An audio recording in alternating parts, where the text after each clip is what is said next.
Today I'm in Gardaland again.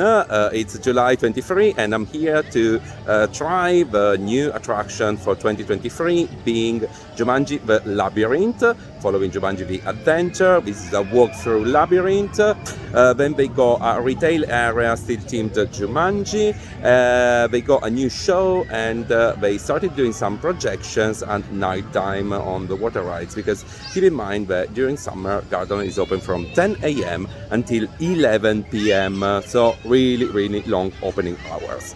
It's not gonna be a full review because that one is on my channel already, but I'm gonna check and review the new attraction for 2023 in Gardaland. Finally, I'm gonna try the labyrinth.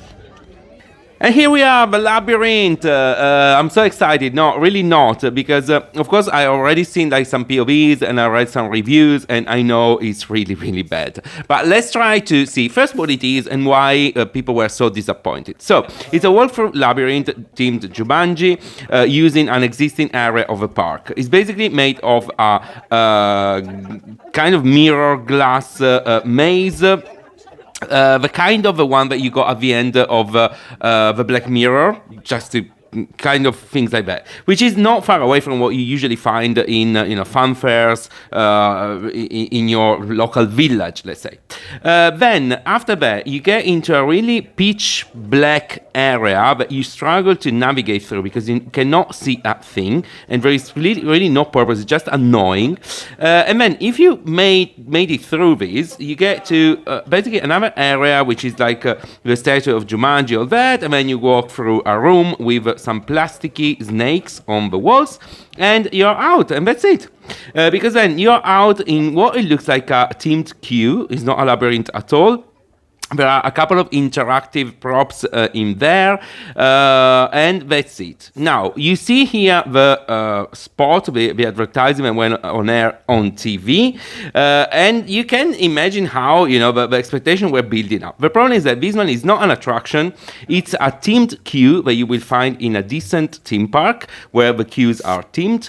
For Gardaland, this is an attraction. It's the biggest new attraction of 2023, and they are charging €15 for the fast track, which is what makes people just fuming, because this thing in a normal park would be a queue for an attraction. It's not an attraction on its own. I've done it. I knew already was bad, but it was even worse. This is my reaction at the end of it. For me, it's a massive no. Embarrassing. And then we got Nautilus. Again, this has been launched as a new attraction with lots of PR, communications and media launch and all that. It's a new show in reality, and it's done in an existing theater.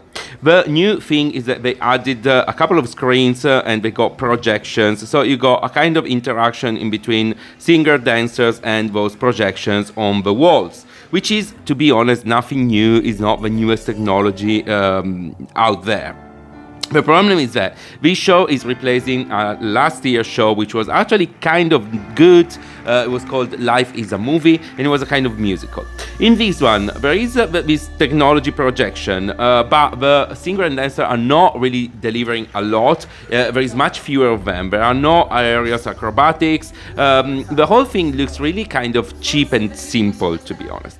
On the other hand, the storytelling is really lame, and unfortunately, the story, it's kind of similar to what happened in reality to Titan, the one that was going, to look at the wreck of the Titanic, and then we know what happened at the end. So it's really like not a good timing either. As said, then there is this new retail area, which is kind of nicely done, but unfortunately it's just a couple of arcade games, copy and paste from Chessington Jumanji, the World of Jumanji. And instead of having bars and restaurants, they went really heavy in vending machines. which is why. So I know Gardaland is struggling with recruitment and having enough staff, but this looks like out of place. Why Jumanji themed area should have all these vending machine, which are vending, drinks and cotton floss, candy floss, sorry, and even branded merchandising of Jumanji. Seriously, it's a big no. Generally speaking, the park is in desperate need of TLC. You can see here, for example, at the exit of a water park, there used to be the merchandising store. They now removed it, and they removed the shelves as well, and there is all the filler on the walls, which you can clearly see. It just looks so wrong. This park used to be Europa Park levels, and now it's just no. Jumanji as well, there is a bulb which has been broken for more than 1 year, and on Oblivion there is this writing on the wall which keeps getting worse and worse, and I love to take a picture every time I visit just to document how far it can go. During my visit, I also went on the Jumanji The Adventure, which is the first Jumanji-themed dark ride in the world, and the one that opened last year. So this ride is dark ride, and it's 1 year old. The thing is that it's kind of falling apart. So you can see here, well, I'm not sure how familiar you are with this ride, but the gem on the car should go up and down and light up. It doesn't work anymore, so the gem is always out, which is wrong, but also there are issues with the sync in between videos, effects, and all that. There used to be a massive animatronic of a hippo, but it's broken, and we got a kind of hippogate in Italy because it keeps like working, not working, being removed, coming back, and all that.